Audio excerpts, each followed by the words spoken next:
Hola, estimadas alumnas y estimados alumnos. En este video vamos a hablar del modo de producción feudalista. Ya vimos un cuarto video donde hablamos del modo de producción esclavista, y este es referente que en cierta medida tocamos aspectos, ya tienen conocimientos, algunos conocimientos de lo que es este modo de producción feudalista, pero vamos a ampliarlos un poquito más, dado que este modo de producción feudalista se habla de la Edad Media. Se ubica como la Edad Media, este feudalismo como la Edad Media, y que por lo tanto el modo de producción comunal primitivo y el modo de producción esclavista se aplican o se ubican en la edad antigua. Esta es la edad media, y la edad moderna pues surge propiamente ya cuando se constituyen las naciones, y pues este es un paso intermedio entre la edad que va a ser la moderna, y que es muy importante este modo de producción feudalista, porque aquí se van a explicar muchas cuestiones que son parte actualmente de nuestra vida, entre comillas, moderna, esta vida moderna que se está llevando en todo el mundo. Entonces esta es la parte fundamental en donde van a entender una serie de cuestiones, van a contestarse una serie de porqués, porque esta situación pues nos va a dar una visión diferente, nos va a dar una visión exactamente de el porqué de la economía actual, la economía de mercado, el porqué la religión católica se hizo tan importante sobre otras religiones del mundo, el porqué el Papa maneja aspectos políticos y fundamentalmente, aparte de la religión, pues maneja una serie de cuestiones también sociales y políticas que no podemos, a veces no se entienden si no se habla de esta cuestión histórica. Como hemos comentado, nosotros utilizamos el método del materialismo histórico porque es la forma en que se entiende lo que es la economía, y no solamente la economía como parte social, sino también la política, la filosofía, la sociología, una serie de materias importantes de las ciencias sociales y de las ciencias físico-naturales se explican principalmente en este modo de producción feudalista, en donde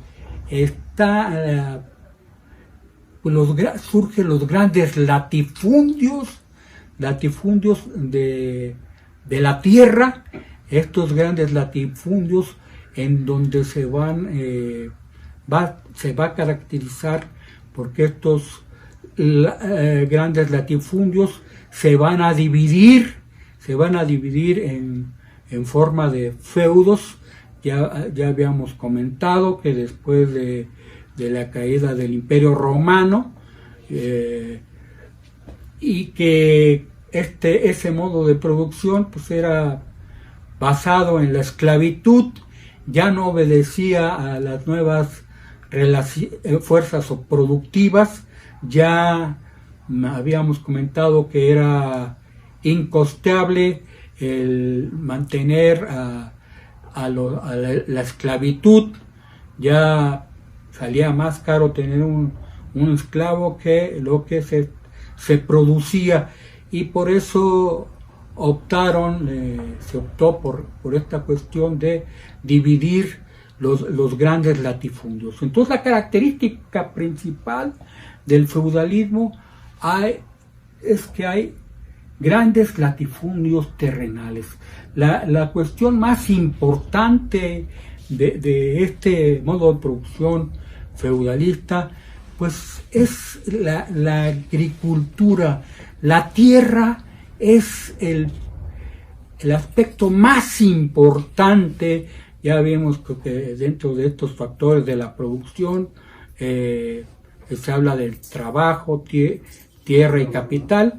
Aquí vamos a entender por qué el concepto de tierra y por qué no hay que considerarlo a la tierra como un aspecto de que son los edificios, que son las bodegas, sino que la tierra es la madre naturaleza, la que provee todo. En ese entonces pues no existían grandes talleres todavía, no había fábricas, no había todas estas cuestiones de modernización que tenemos, no había celulares, no había computadoras. Es obvio que se empezaba a desarrollar principalmente y que todo obedecía a tener grandes propiedades de tierra. Estas grandes propiedades de tierra que pues eran desarrollaron principalmente el aspecto agrícola, ganadero. Principalmente el desarrollo de este feudalismo fue pues la supremacía de la agricultura, de la tierra sobre la industria. Aquí todavía no se desarrollaban estas fábricas, estos talleres. Aquí pasa a darse a través de los feudos, estos feudos que son contratos propiamente de arrendamiento. Aquí la clase trabajadora deja de ser los esclavos para ser los siervos, pero esta palabra de siervo viene de un origen latino y germano, en donde el siervo es esclavo, igual a esclavo.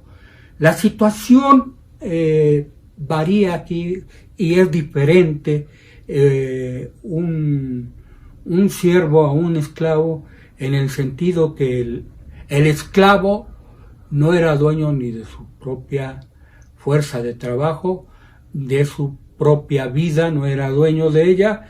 Y aquí la diferencia entre el siervo y el esclavo es que el siervo pues sí es ya dueño de su vida, y además le dan en el usufructo una parte de los grandes latifundios.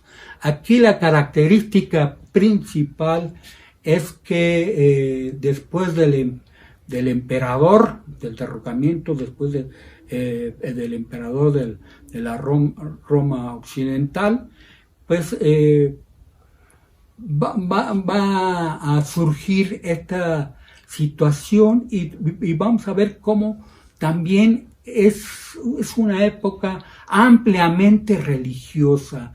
Aquí, en ausencia de un emperador, vamos a ver que es el clero el que va a tomar su lugar, y en este aspecto donde existe la religión cristiana, y principalmente pues a través de los papas, que representan la época de los 12 apóstoles de Jesucristo, en donde llevaban el Evangelio, y que en este sentido los papas es una continuidad de estos 12 apóstoles, y que van a tener una gran fuerza en este modo de producción, junto con los reyes, con los monarcas. Pero aquí los monarcas, mencionamos, van a dividir su reino en feudos, es decir, en pequeños estados, en donde cada feudo va a tener, va a legislar, va a hacer sus propias leyes, va a tener sus propios tribunales, y va a tener su propia forma de organizarse. Es una descentralización del poder político del rey en este aspecto, y en donde van a estar por una parte la aristocracia secular, que es la aristocracia laica, y la aristocracia del clero, en este sentido, que pues se van a dividir también en dos partes. Esto va a quedar la jerarquía de los señores, va a quedar dividida, como comentamos, en condes, en duques, en marqueses, y en donde por ejemplo el duque va a tener una gran porción de tierra llamada ducado, el marqués va a tener una aldea, una porción de tierra llamada marca, y el señor el conde va a tener, se llama condado. Y de esta forma es como va a ser una especie, se va a dar una situación en donde va a haber un otorgamiento a los siervos, y un otorgamiento también a una serie de señores. Se va a dividir en señoríos feudales, en donde cada quien se va a descentralizar. Esta monarquía se va a descentralizar, se va a desgregar la tierra, se va a parcializar, y donde cada uno va a tener sus propias leyes, sus propias formas de organizarse. Y esto es muy interesante, y vamos a ver cómo el clero obtiene un gran poder, un gran poder que va adquiriendo, y mientras los señores, los feudales, van perdiendo algunas tierras, el clero va acrecentando sus tierras. Las formas de acrecentar sus tierras del clero son dos. Una que se hace a través de las donaciones que le hacen los señores feudales, porque pues esa edad media fue pues muy bárbara en ese sentido, y se trataba mal todavía en ese aspecto a los trabajadores, y para irse al cielo, para purgar sus culpas, sus pecados, pues se veían comprometidos a ir donando sus tierras al clero. Y también otra forma de obtener las tierras del clero era a través del diezmo. Este diezmo que es un impuesto agrícola, y que es el 10% de los ingresos que tenían en general los que vivían en esa época, el 10% que tenían que pagar. Entonces iban aumentando las tierras, y todavía hasta esta situación en nuestro país, cuando vemos que Benito Juárez pues nacionalizó las propiedades del clero, y instituyó la educación laica, y también que la educación, como hemos comentado, la educación superior, pues de las universidades, es que la ciencia no podía estar sujeta a los dogmas religiosos. Y en este aspecto también vemos que surge para el clero esta situación que llevó por mucho tiempo el aspecto de la razón por la cual los sacerdotes, que eran del bajo clero, pues no se podían casar, el celibato, no se podían casar para evitar que pudieran heredar a sus hijos, y este gran poderío de tierras se fuera a perder. Esta situación también relacionada con los votos de castidad que hacían pues sacerdotes y monjas, monjes y monjas, votos de castidad, en donde pues obvio está muy relacionado con el celibato, que por eso no se pueden casar, en el sentido de las relaciones sexuales. En este aspecto, esta fue una de las medidas de la religión, la más infame que pudo ocurrir en la religión cristiana, en la religión católica.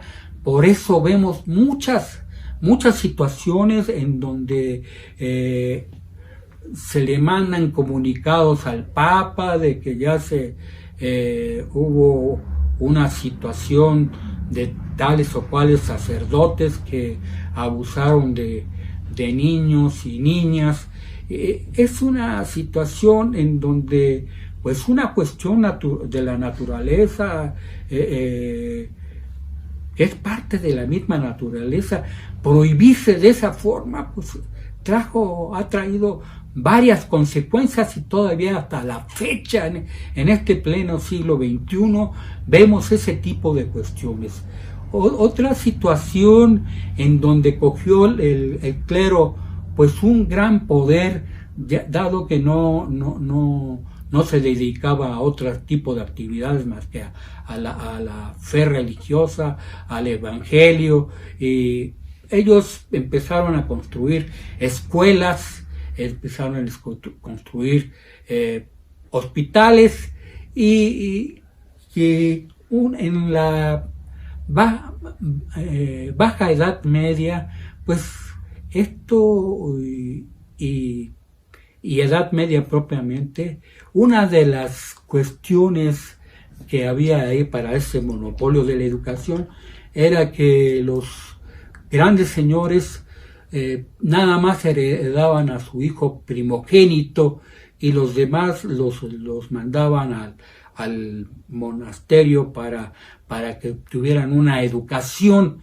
Entonces esa es una situación en por qué el clero tuvo el monopolio de la educación por mucho tiempo, y como les mencionaba, el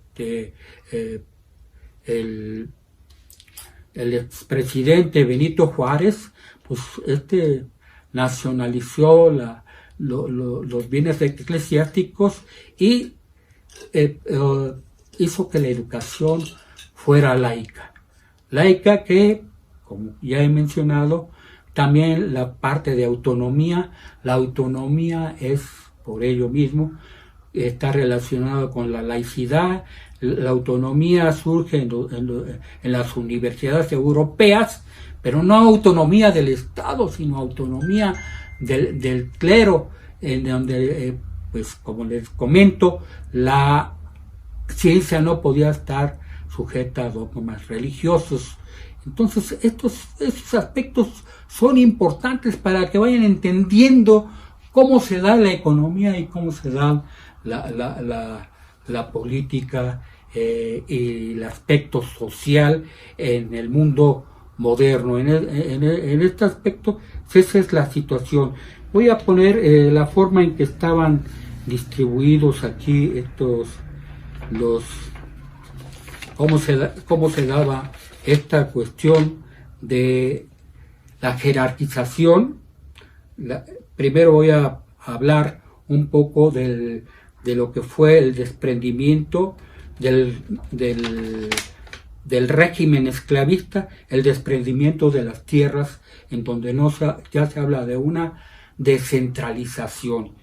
Entonces, comento lo siguiente.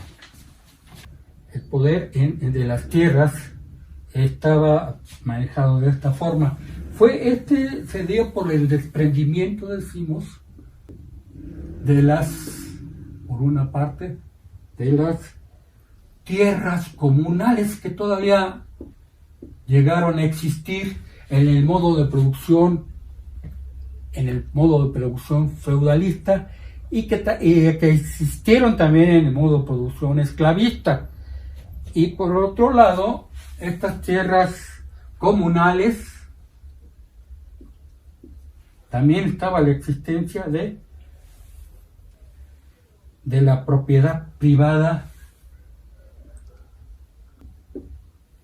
de algunos campesinos libres, y en una parte también pues de artesanos. Pues estas casi pasaron a ser parte de lo que es dos grandes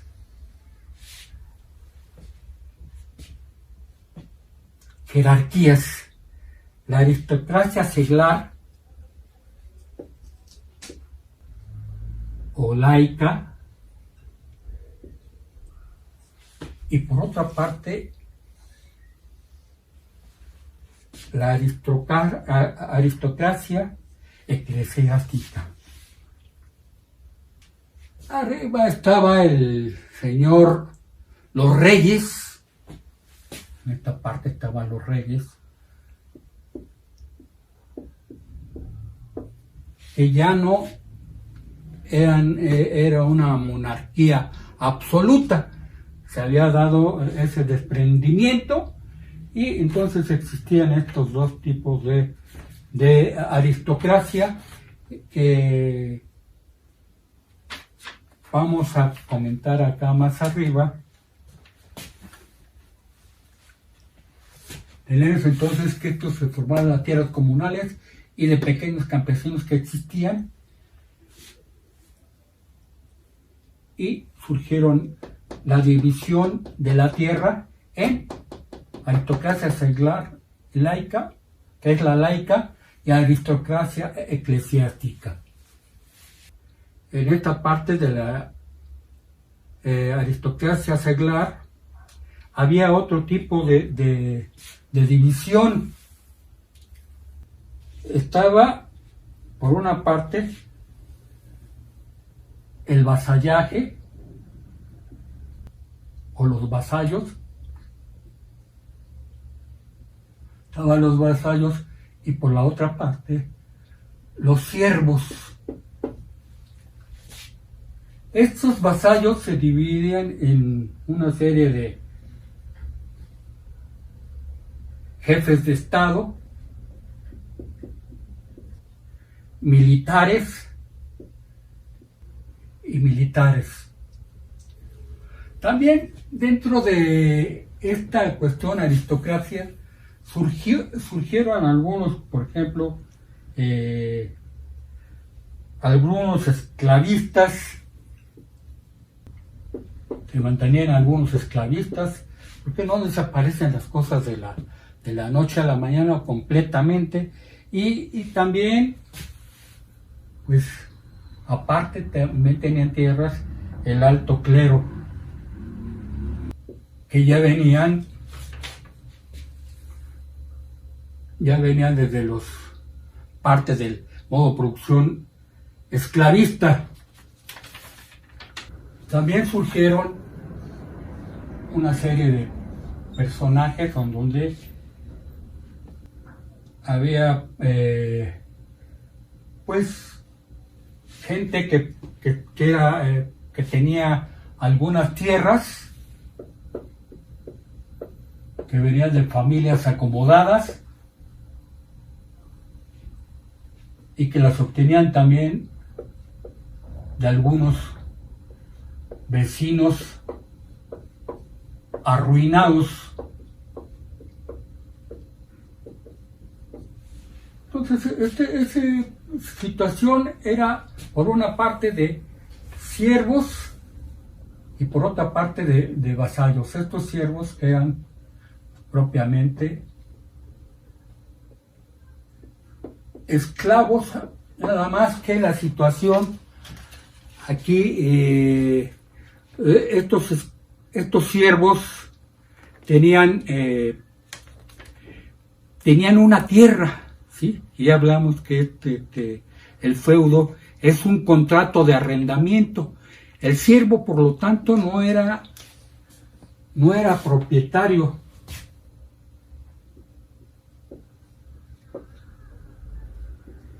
No era propietario de la tierra. El siervo era un usuario.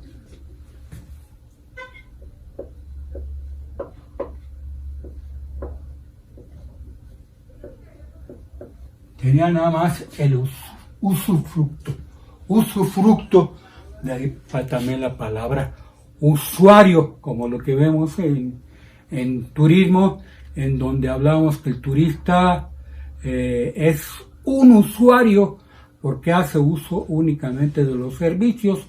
No se puede llevar el hotel, no se puede llevar toda la infraestructura que hay en ese aspecto, sino únicamente hace uso de un servicio que se le proporciona. Así los siervos eran usuarios, nunca fueron propietarios. Y además la diferencia entre el siervo y el esclavo es que el esclavo, cuando se vendía la compra-venta de esclavos, un esclavo se vendía separado de su familia. Había una familia de esclavos en donde se vendían por separado, juntos o por separado, según le conviniera al comprador en ese aspecto. Y ya aquí en el feudalismo los siervos no se podían separar de la tierra y por lo tanto mantenían unidas a sus familias en ese aspecto. Entonces el siervo, si se vendía con todo y tierra. Aquí había surgieron una serie de leyes distintas a las del modo de producción comunal. En el modo de producción comunal pues no había Estado, pero en el modo de producción capitalista surgió el Estado y las leyes eran completamente distintas a las del modo de producción esclavista, del feudalismo al esclavismo. Entonces, los señores siervos no podían venderse por separado. También había algunas leyes que impedían que tendrían que pagar, por ejemplo, el hijo o la hija de un siervo para poder liberarse en ese sentido y poderse casar fuera del feudo. Una serie de cuestiones en donde lo mantenían al siervo atado a la tierra. Una cuestión, la diferencia que va a haber entre el capitalismo y el feudalismo es que en el feudalismo el trabajador tenía una tierra que se le asignaba. Aquí en el capitalismo, pues no, difícilmente tiene tierras el campesino propias. Eso fue principalmente ahora, antes de que se modificara el artículo 27, por eso el señor Carlos Salinas de Gortari, en donde había una serie de ejidos que producían la tierra en forma comunal. Todavía se mantiene esa organización, pero ya las tierras se pueden vender y han desaparecido muchos ejidos, no solamente en el sentido de que reformaron la ley, sino en el aspecto que ha venido el poco desarrollo en nuestro país, y se han visto tentados a vender sus tierras los campesinos, y tenemos un pobre desarrollo aquí en este país. Entonces, esa es la diferencia entre un siervo y un señor de esa época, de la diferencia de la época del esclavismo, en que el esclavismo no era dueño de su propia fuerza de trabajo ni de su propia vida. Bien, entonces comentamos que es un contrato por el cual los soberanos y los grandes señores concedían en la Edad Media tierras en usufructo o renta a quienes la recibían, que eran los cesionarios. El señor feudal era el cedente, y se obligaban todos a guardar fidelidad. El vasallo, tanto el vasallo como el siervo, y prestar determinados servicios y obligaciones. Hemos comentado que la época feudal se le suele dar el nombre de la Edad Media. En esto se divide en 3 etapas esta Edad Media.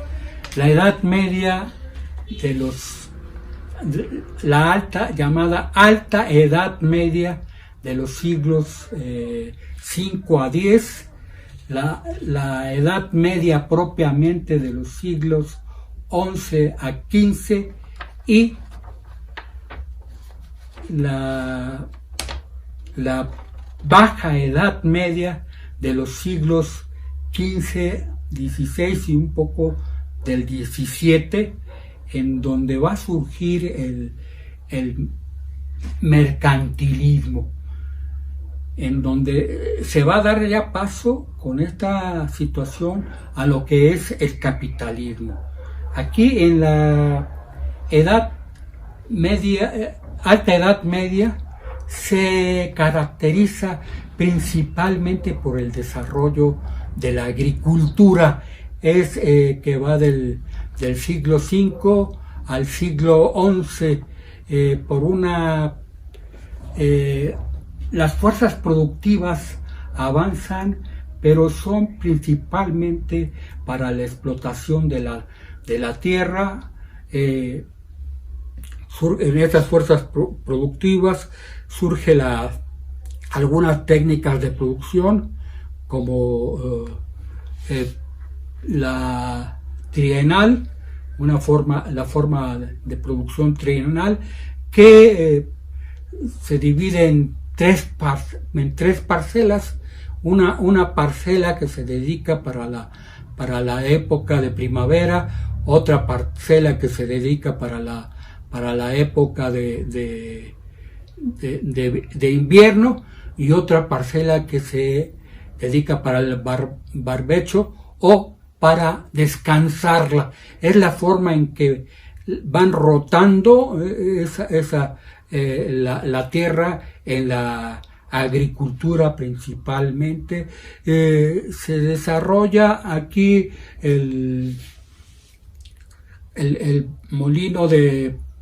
surge el molino de viento, y mejora el molino de agua.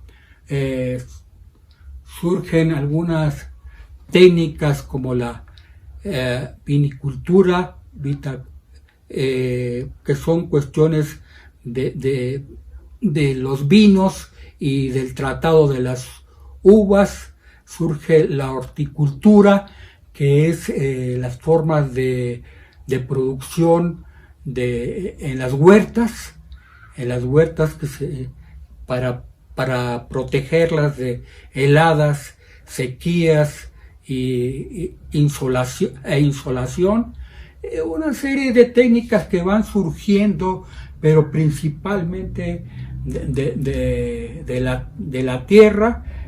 Surge la fruticultura, donde el plantado de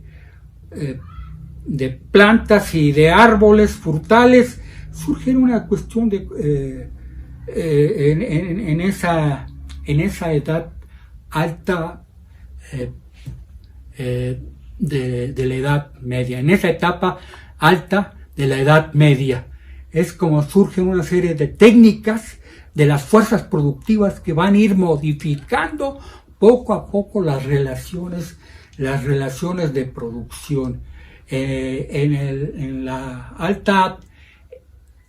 Edad Media propiamente y parte de la baja, van a surgir una serie de adelantos, y sobre todo estos adelantos que van a surgir sobre todo en la baja edad media, una serie de adelantos que están muy relacionados con el aspecto de la minería.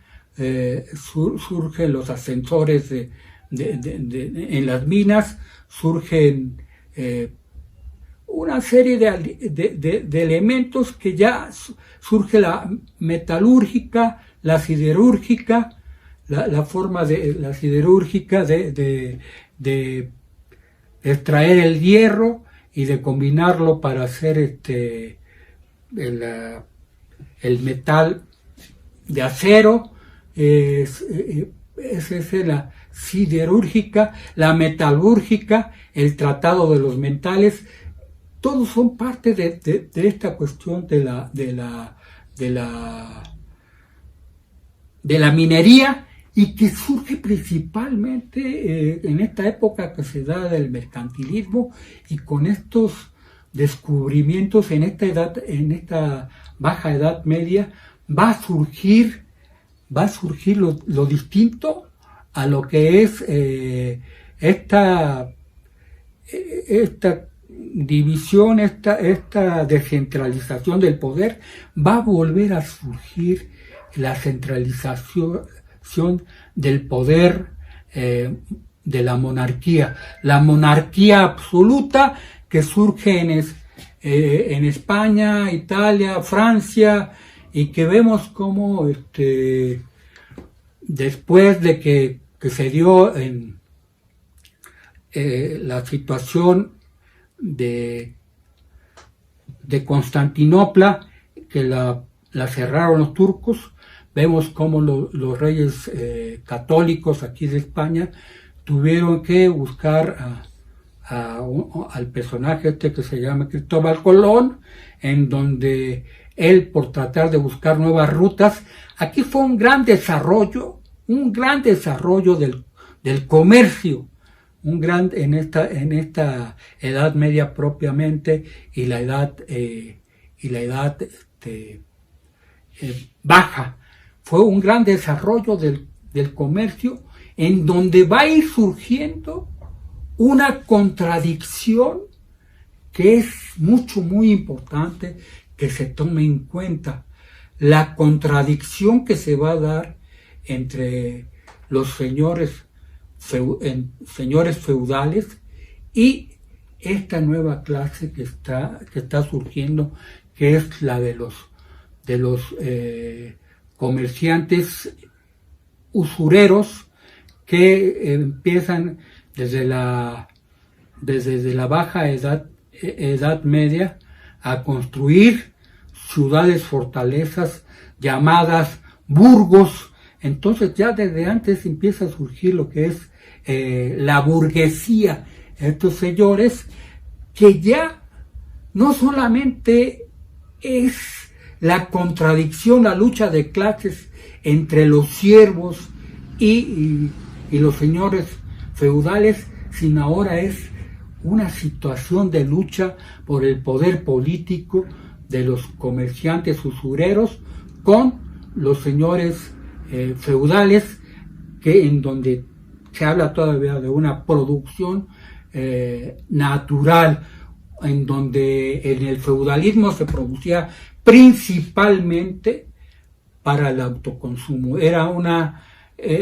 forma de producción de consumo. Estábamos en la época del consumo, y en este aspecto, cuando ya surgen los comerciantes, que es desde la Baja Edad Media, y que por ello también en la Baja Edad Media pues surge,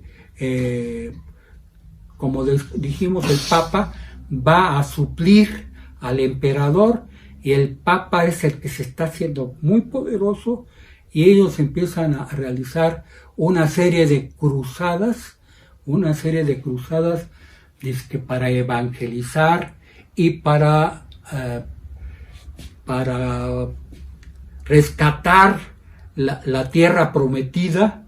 Ese es uno de los grandes problemas que surgió en esa época, que también el modo de producción feudalista fue una época bélica completamente, y ahí la utilizó el Papa para hacer esas cruzadas que hubo del siglo 7, 8, 9 y 10, unas 35 cruzadas, y en el 11 unas 135 cruzadas, en donde dizque rescataban y no rescataban, pero todo eso era para que el clero fuera obteniendo más tierras, y también para poder pues extender, aparte de las tierras, pues el comercio. En las cruzadas los acompañaban los comerciantes que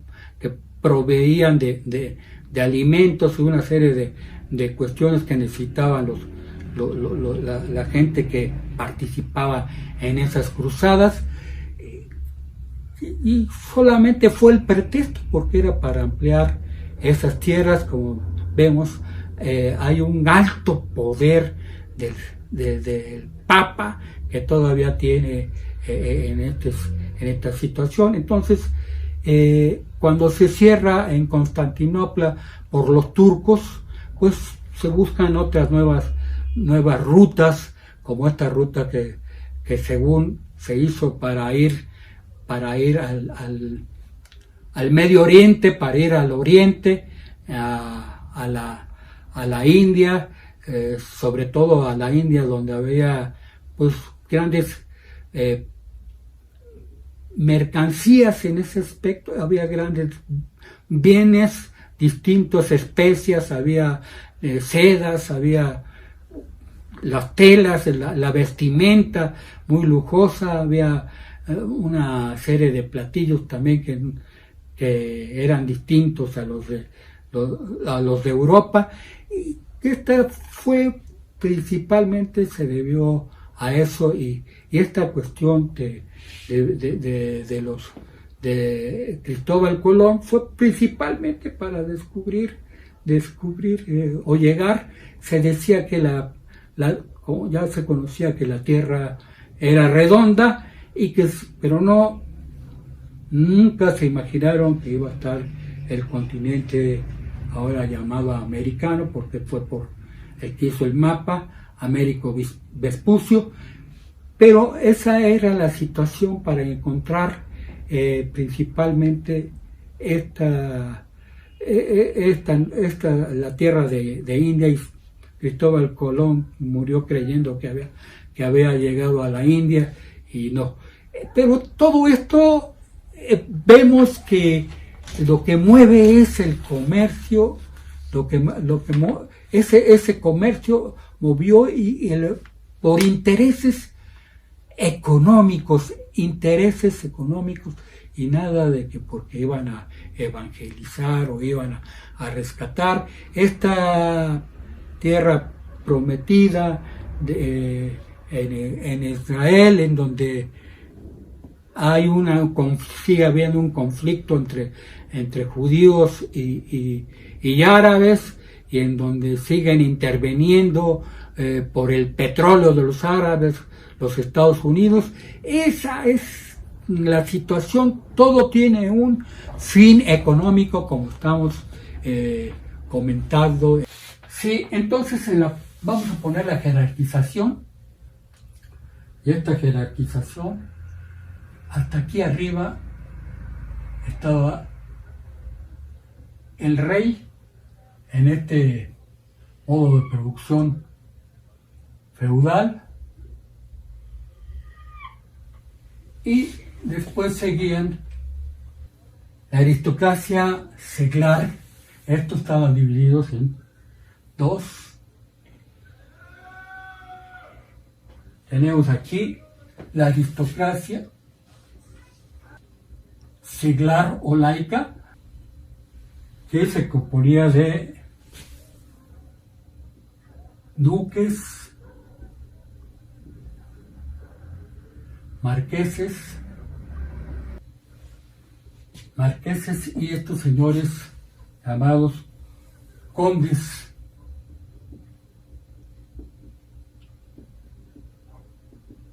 Estos tenían una serie de porciones de tierra llamadas, eran aldeas.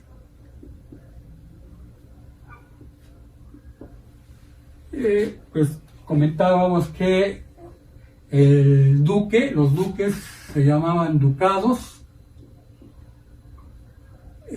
los de los marqueses se llamaban marcas, esas aldeas, las aldeas, ducados, marcas y condados. Ahí esas palabras que... Y venía también la parte de la baja nobleza, varones, caballeros,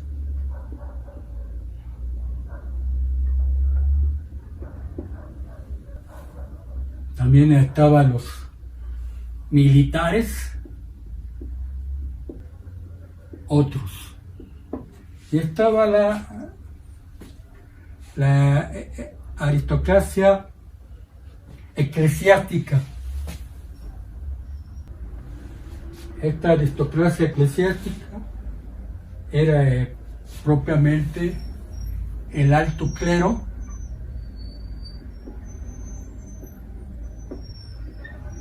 aparte del señor Papa, el Papa que se volvió un ser muy poderoso en el mundo entero. Estaban los arzobispos,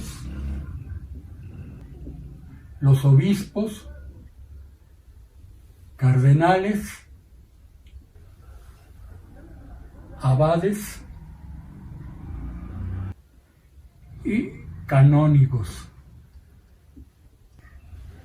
Estaba el bajo clero, que como siempre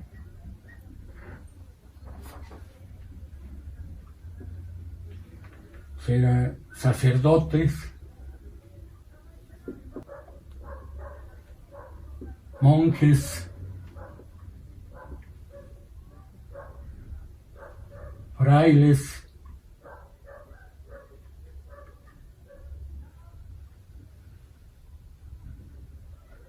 entre otros. Esta cuestión de los en el siglo XVI, aprovecho para comentar que en el siglo XVI, como se daba esta cuestión de vender pues la absolución de los pecados, hubo un cura del siglo XVI alemán, Lutero, que fue quien dividió la iglesia del cristianismo, que era el catolicismo después, lo dividió y es la iglesia protestante, porque pues obvio, como él era de los de abajo, tenía otra ideología distinta a la de los grandes grandes señores del clero alto. Entonces es una de las cuestiones también que comento en este aspecto, para que entiendan cómo se ha dado la historia en el mundo. De aquí surgían también los campesinos libres, pero pobres, artesanos de la ciudad que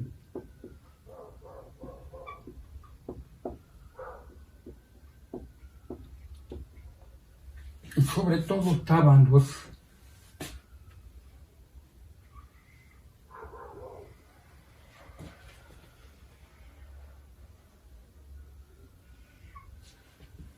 los siervos. Estos hacían el 90%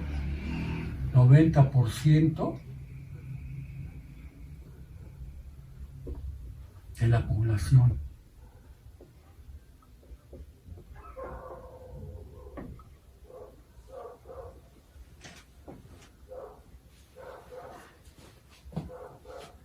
Esta parte pues eran los llamados, todo esto,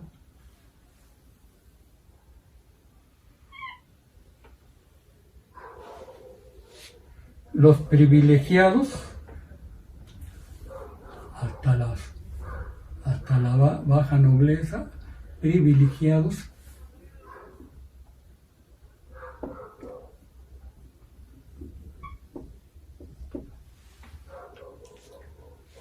y esta parte pues eran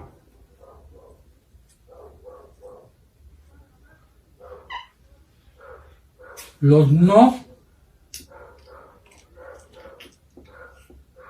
privilegiados.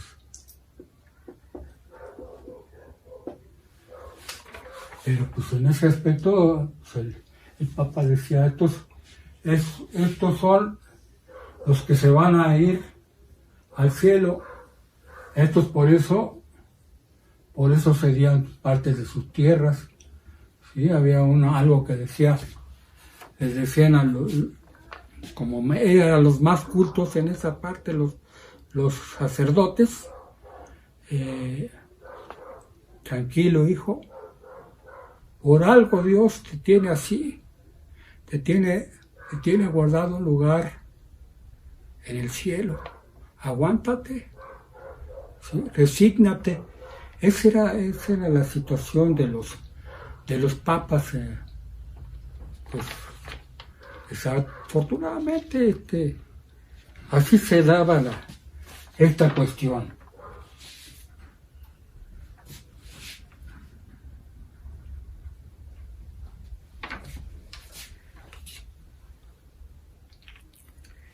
Y de aquí pasamos a lo que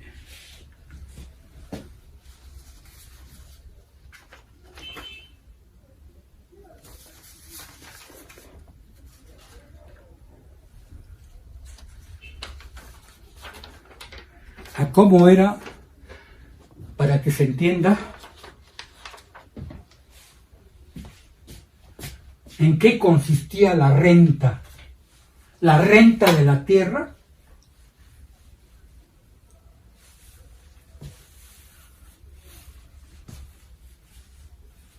¿Cómo se daba esa renta de la tierra que fue bajo un contrato? Entonces, renta de la tierra, por eso la palabra renta, por eso muchos que estudian nada más la economía de mercado, algunos economistas estudian nada más la economía burguesa, se confunden y llaman a la tierra pues edificio o bodegas, ¿sí? Por el concepto de renta, pero la renta era distinta en este sentido. Era una renta que había tres formas de la renta. Déjenme buscarle por aquí lo de la renta. Y vamos a hablar de tres formas de la renta, que es la renta personal, la renta en especie y la renta en dinero.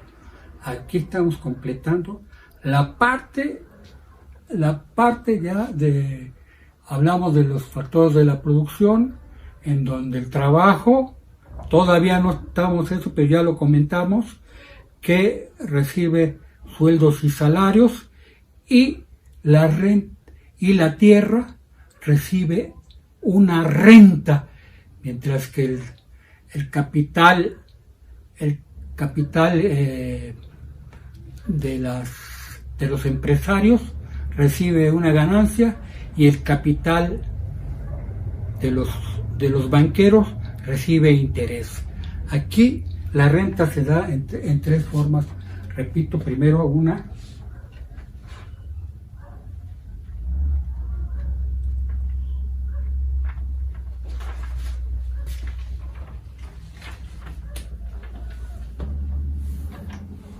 renta personal.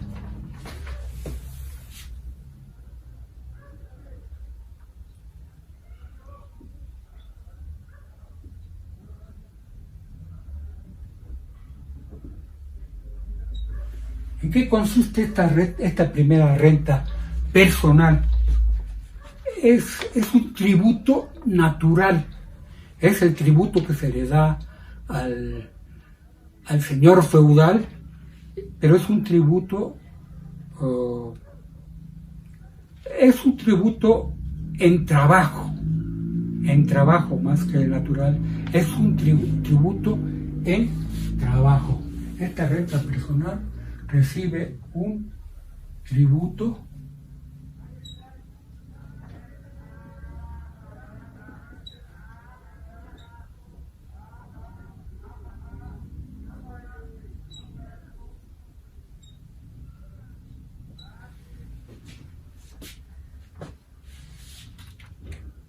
ese tributo en trabajo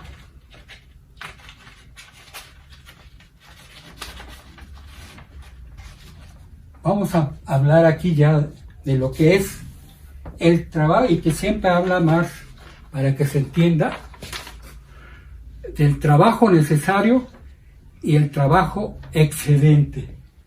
Aquí hablemos del trabajo necesario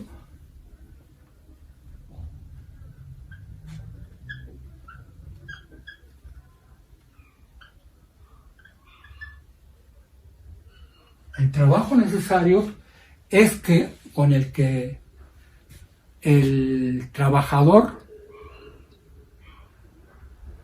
paga su subsistencia. Ese es el trabajo necesario. Y el trabajo excedente es el que no se le paga, es el que se apropia el propietario o el señor esclavista, como decía, pero eso, el esclavismo era total. Aquí en este es el señor feudal, el trabajo excedente. Trabajo excedente.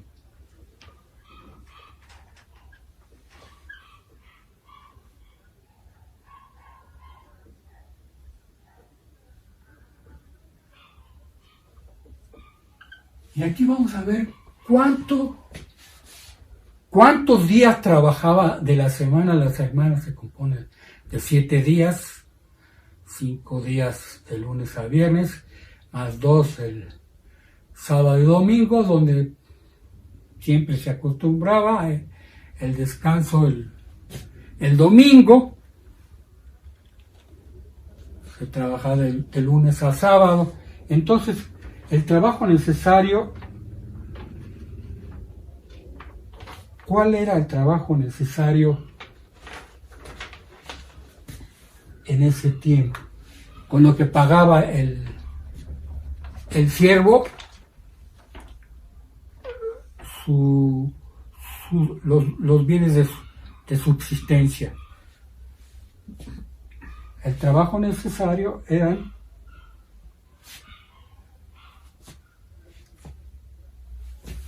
solo, por lo regular,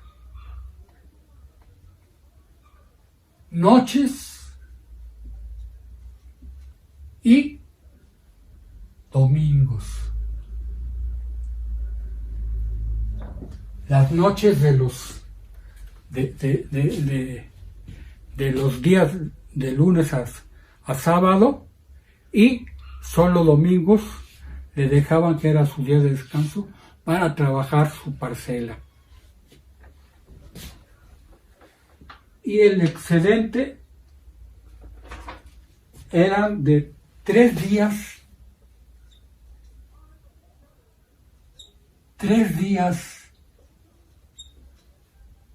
a 5 o más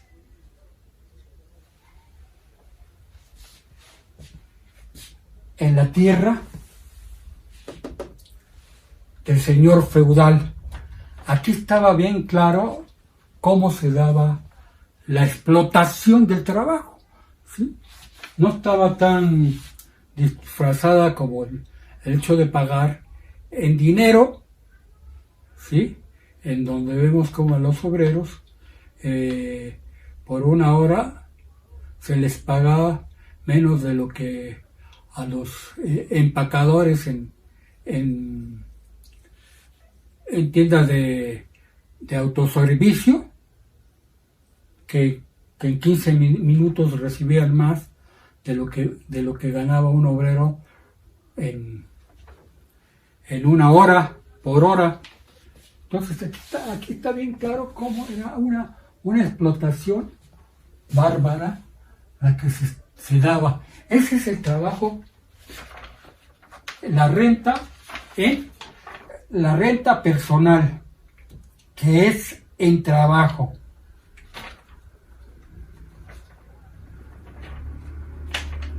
Vamos a la renta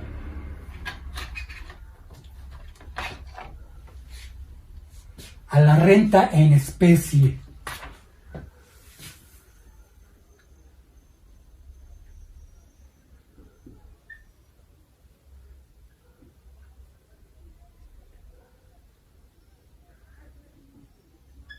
Ese sí, no es el trabajo, es un tributo natural el que se da al señor feudal por parte del siervo. Tributo al señor.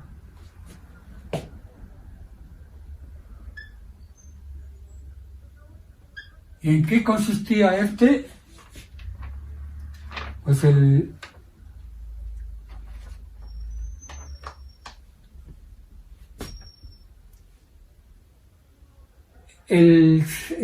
siervo, para obtenía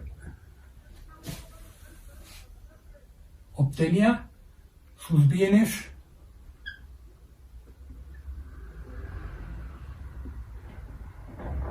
de subsistencia.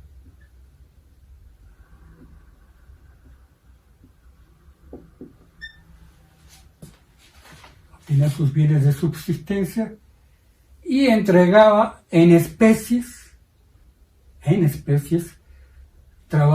entregaba al señor feudal tantos kilogramos de trigo,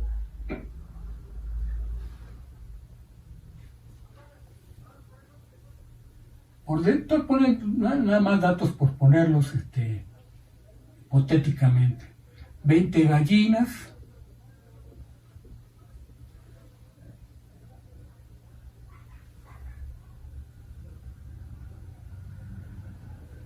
2 vacas, por decir algo. Esa era la forma, y aquí ya se empieza a hacer menos clara el tiempo de trabajo necesario y el tiempo de trabajo excedente. Pero viene otra forma la tercera forma, por el desarrollo del mismo comercio, viene otra forma, que es la renta en dinero, que es la que conocemos actualmente, la renta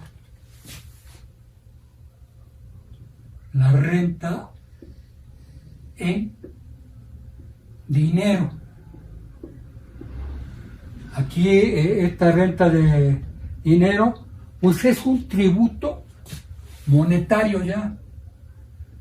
Al principio de la Edad Media poco se necesitaba el dinero, pero como fue transcurriendo el tiempo, fueron desarrollándose las fuerzas productivas y principalmente en el comercio hubo necesario de ser pues el dinero, tributo en dinero.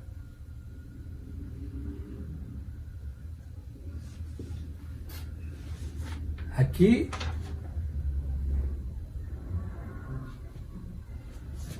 iba al mercado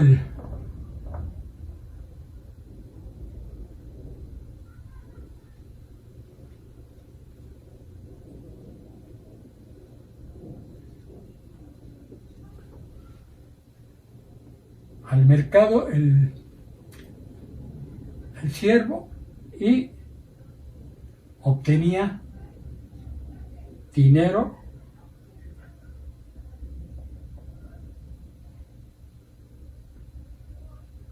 y producía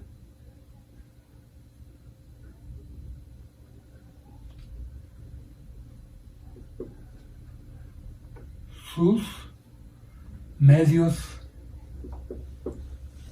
de subsistencia.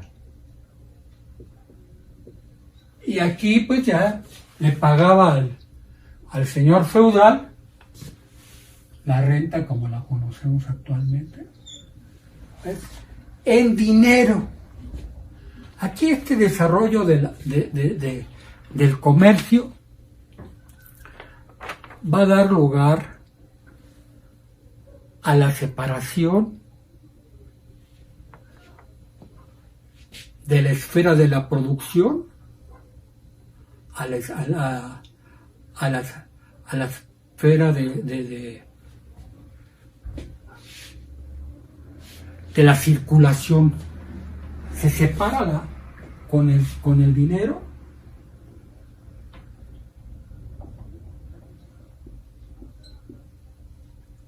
obtenido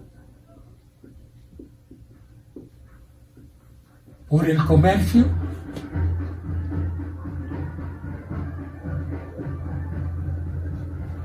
surge la separación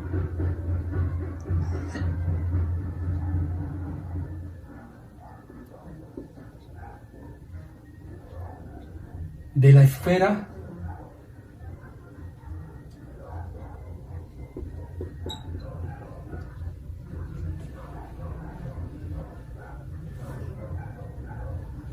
de la circulación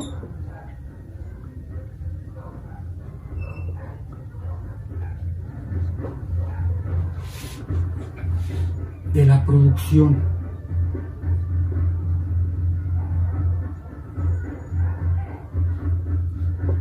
Y aunque aquí todavía no se da la economía de mercado como una ciencia, ya empezamos a hablar de estos elementos que estudiamos cuando comentamos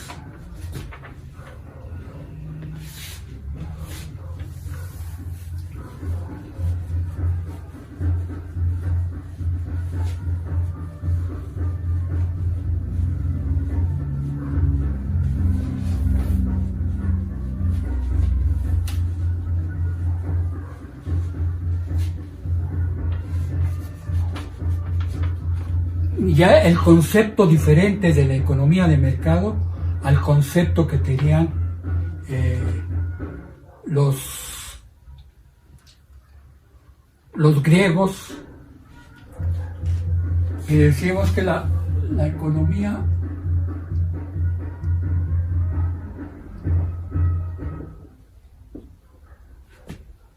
es la ciencia que estudia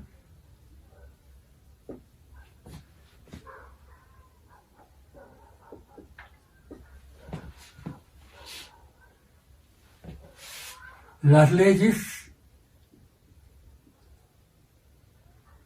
que rigen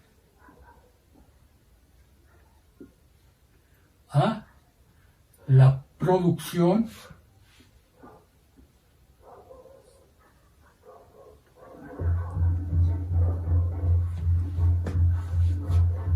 circulación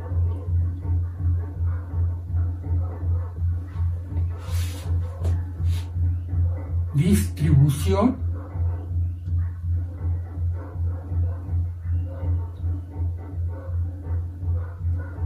de los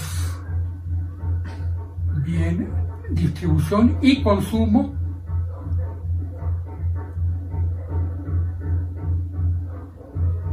de los bienes escasos.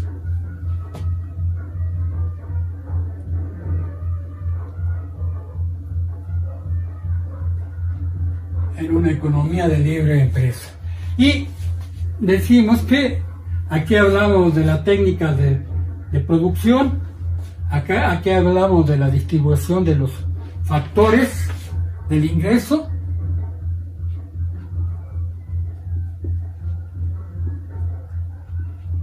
aquí hablábamos del consumo, consumidores,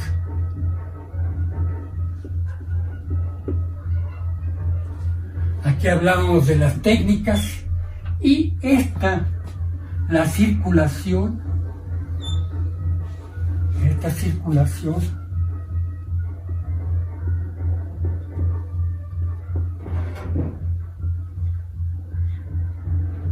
hablamos de los flujos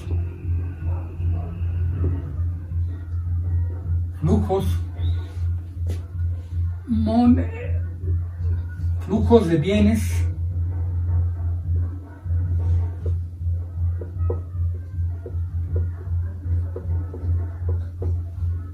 y los flujos monetarios. El aspecto de la compra-venta.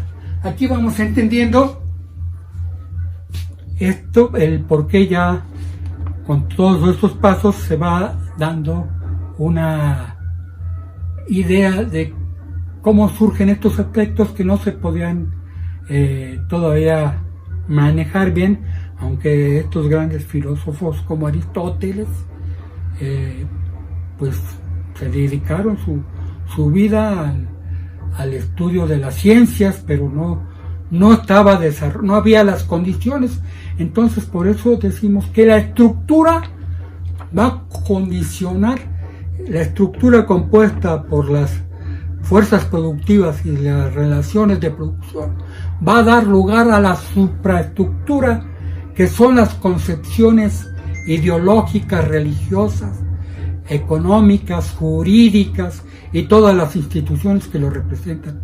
Entonces todavía no podían desarrollar ese aspecto porque no había este desarrollo de la economía en este sentido.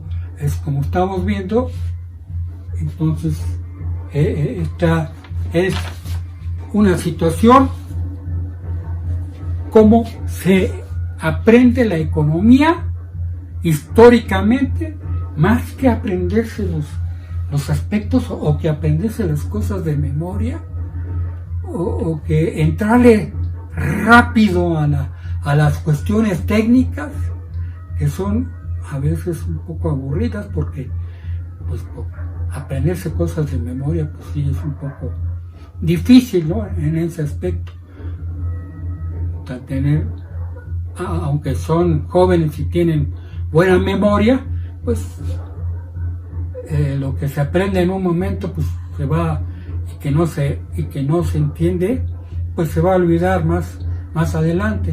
Y de esta forma, pues difícilmente se va a olvidar, porque lo que bien se aprende no se olvida.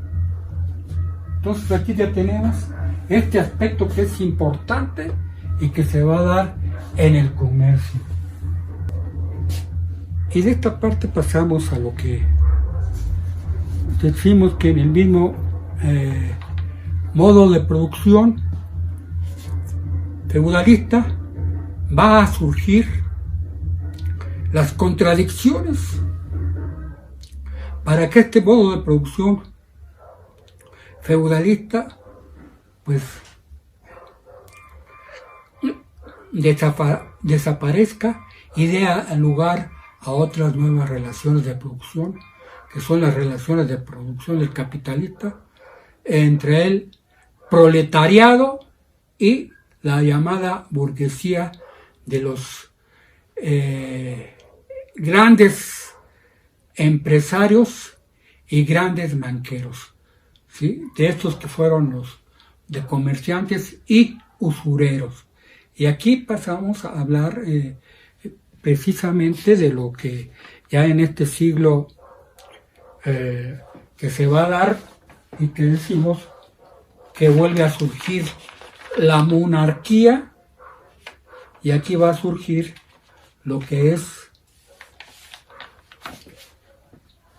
una etapa en donde todavía no se puede hablar de ciencia, pero ya es una etapa en donde van a surgir una serie de ideas económicas y que se llama el mercantilismo. Es en la Baja Edad Media surge este mercantilismo,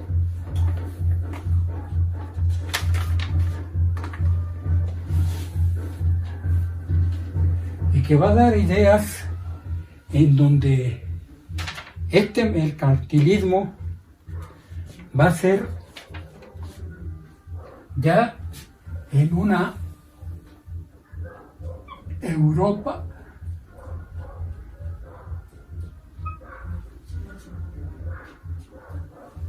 del poder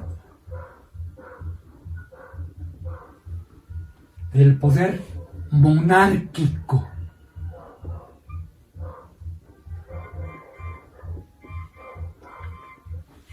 Este poder monárquico, que es el llamado Estado absolutista,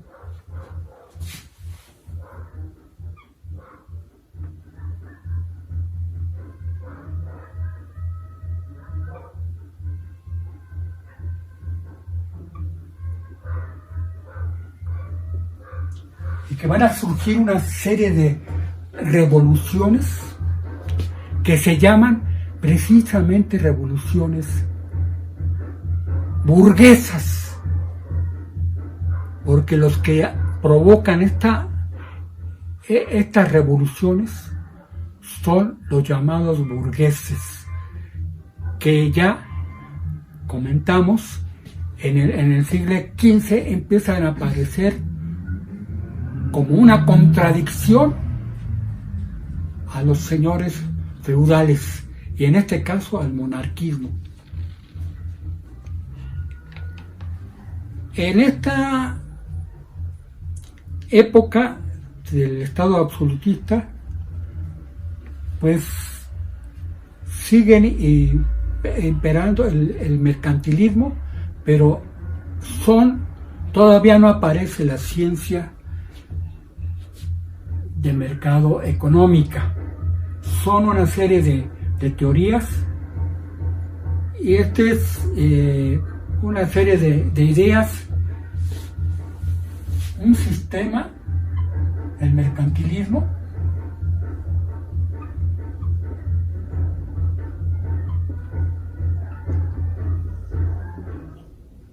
es un sistema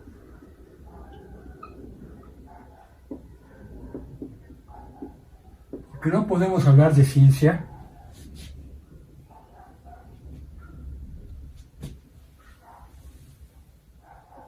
de ideas políticas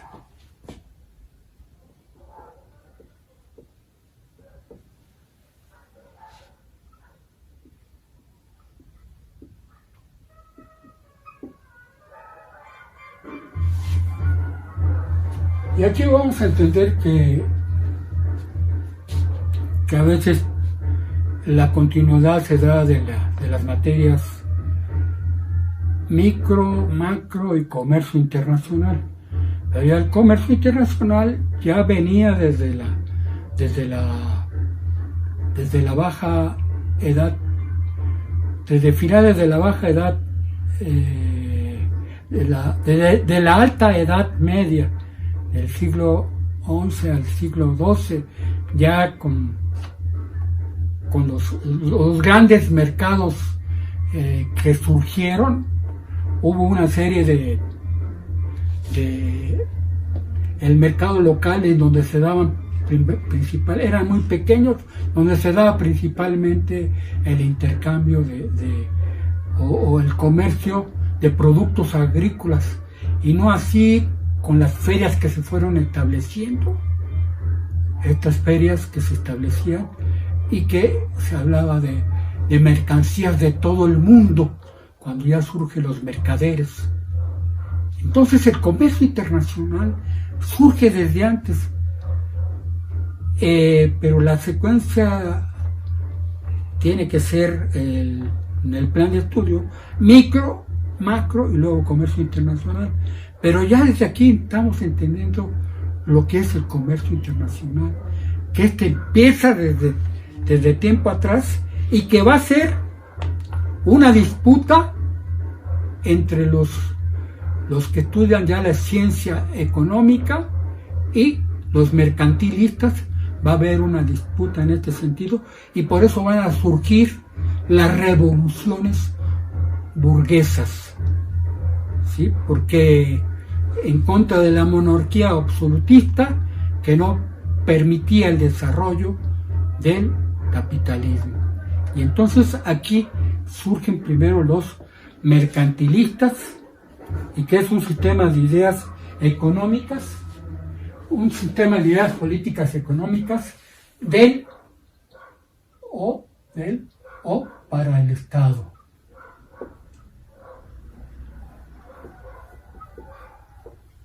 Aquí hay,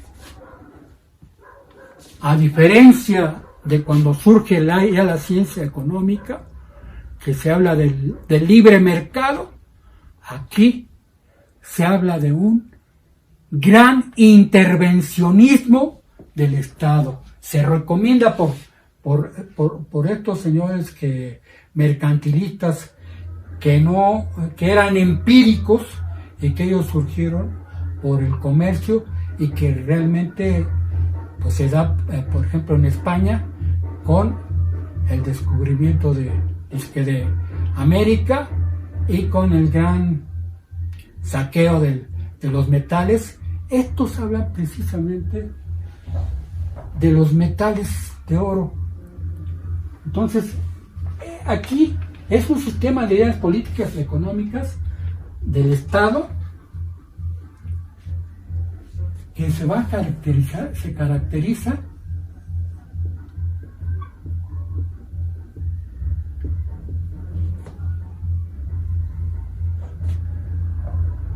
por un fuerte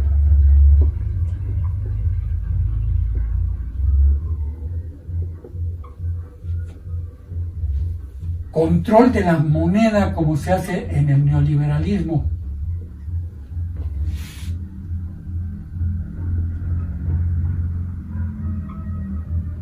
Control de la moneda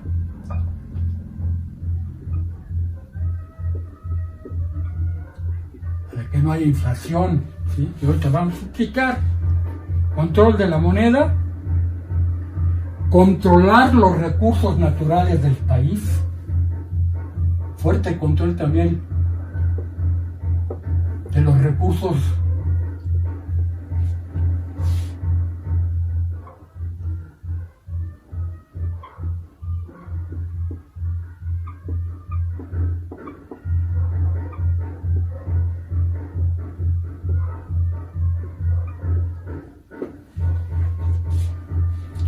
de los recursos naturales,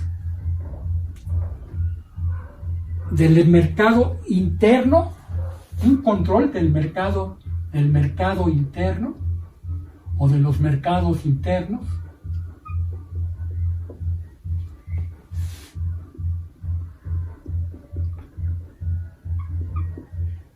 y un control de los mercados externos.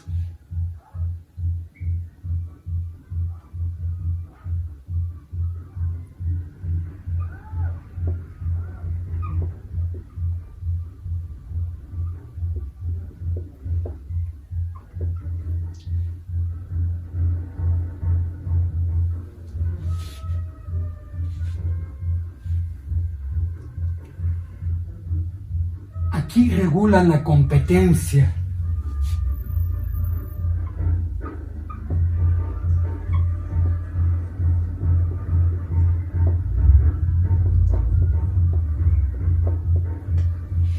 Bueno, y aquí vamos a ver que surgen estos términos, como son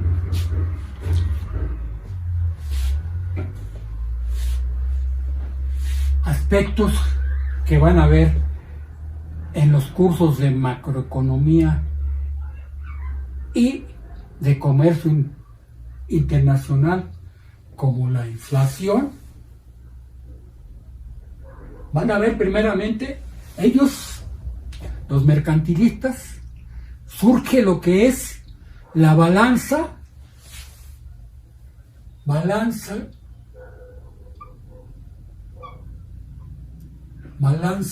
comercial,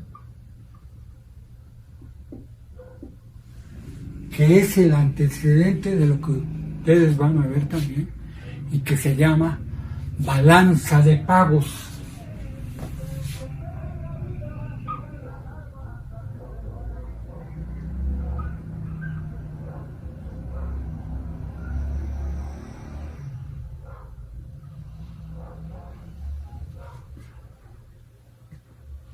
Van a ver lo que se llama también proteccionismo y sustitución de importaciones.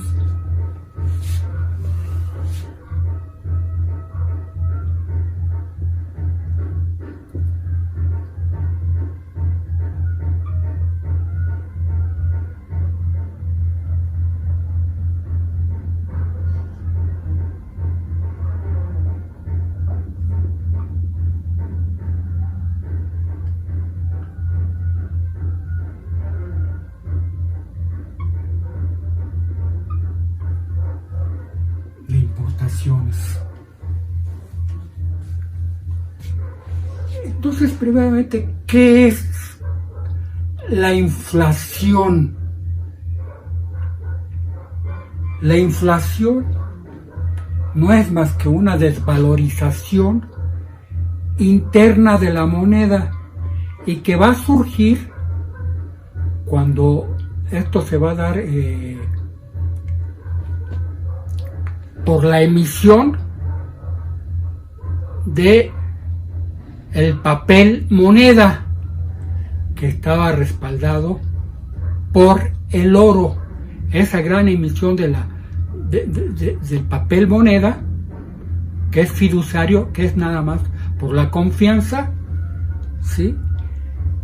En ese sentido va a haber inflación, que viene de la palabra inflation, hinchazón de los precios. Es una desvalorización interna que va a ser, obvio, inflación, hinchazón de los precios, que los precios aumenten. Esa es la inflación.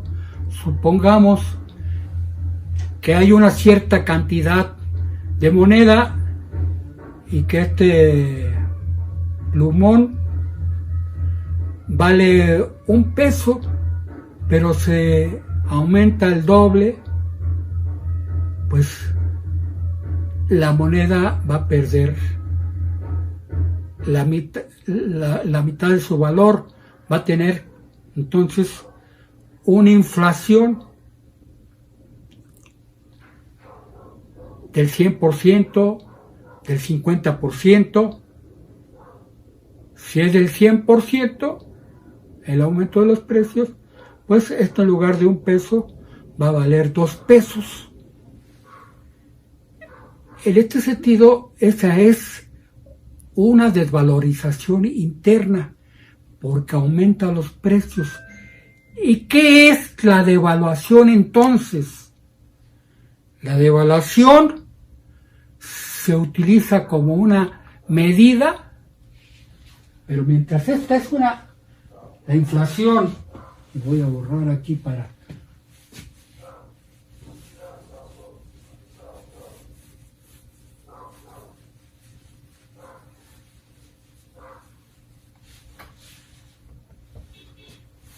Inflación.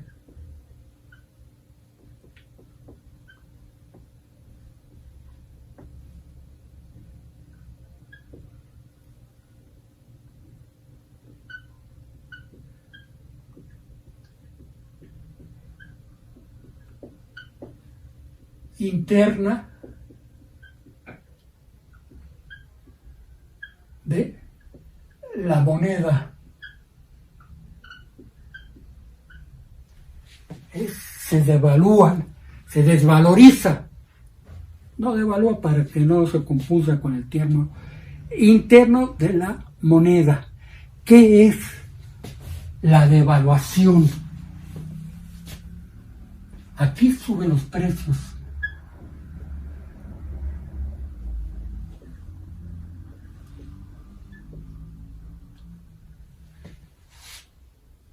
Devaluación.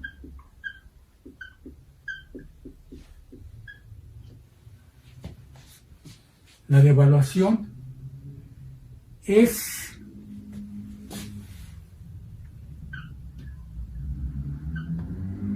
una desvalorización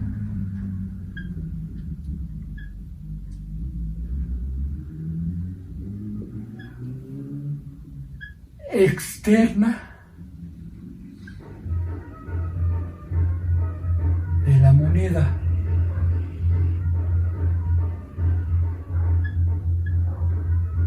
Nada más que aquí, en lugar de subir los precios, los va a bajar, no internamente, pero sí externamente se van a bajar estos precios. Aquí suben, aquí bajan los precios. Esa es la diferencia.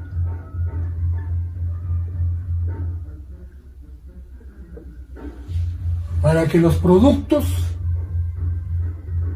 que se producen en el país, válgame la redundancia, puedan competir con los del exterior. Esa es la devaluación, que es ya una política del Estado.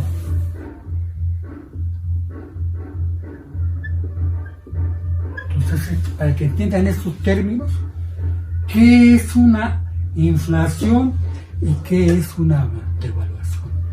Aquí también surge otro término importante, que es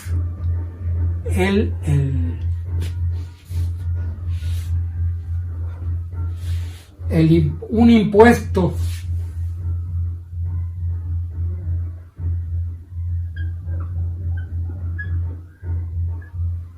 llamado arancel.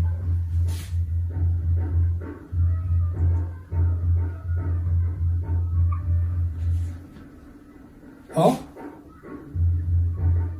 a las importaciones. Aquí van a aprender qué son las exportaciones. Las exportaciones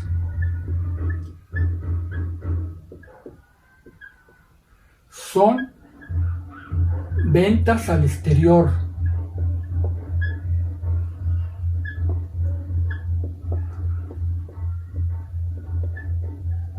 Y las importaciones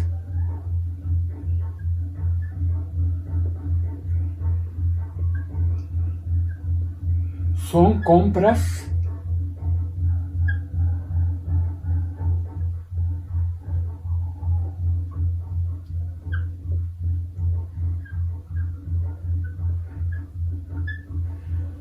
pero estas cuestiones del comercio internacional tienen sus pros y sus contras. O sea, el devaluar, por ejemplo, la moneda para que los productos sean competitivos,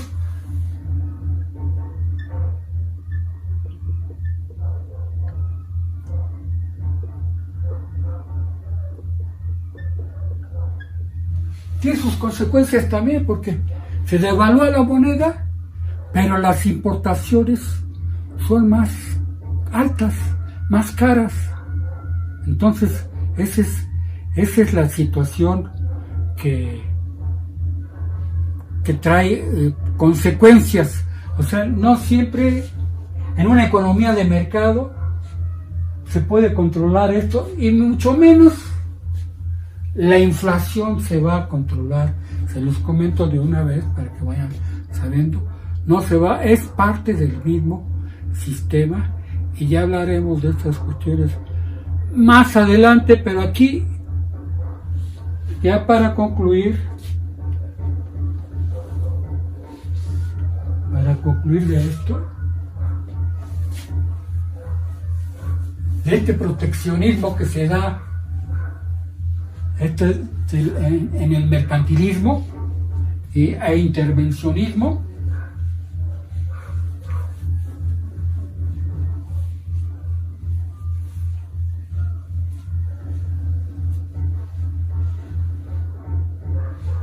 después va a haber, como decíamos,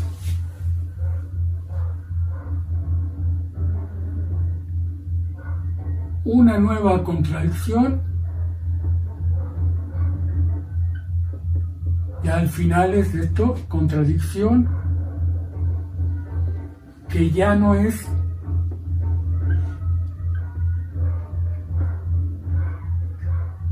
entre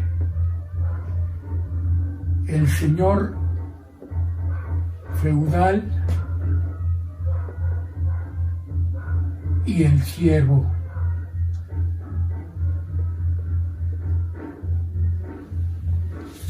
sino que va surgiendo esta contradicción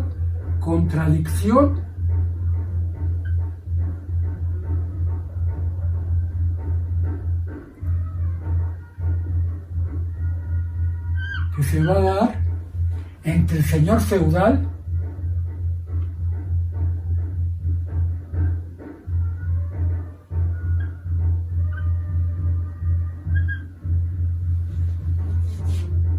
y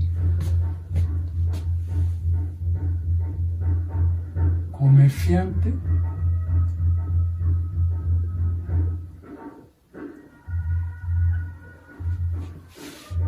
y usurero,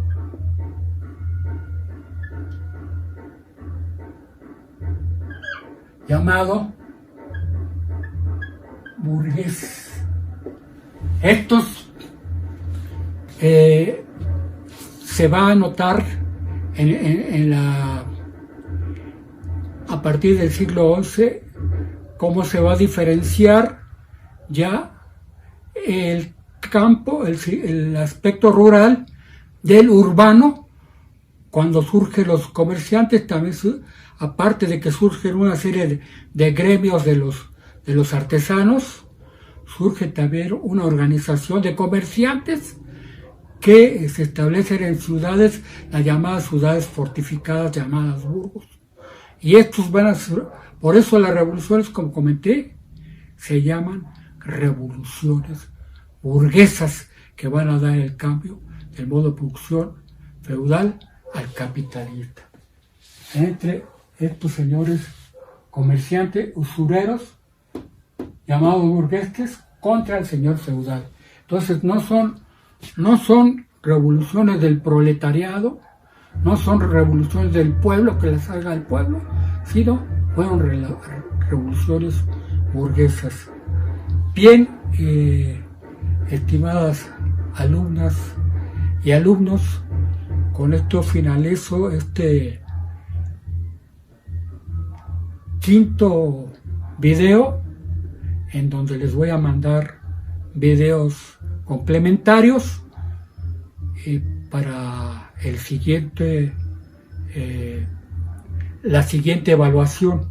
Entonces aquí vean ustedes cómo entienden no solamente la economía, sino la situación social y la situación política, como el clero, como el Papa, que sustituyó al emperador, ¿sí? Y que esta situación de este comercio que se dio el mercantilismo fue porque los turcos acabaron apoderándose de Constantinopla, ¿sí?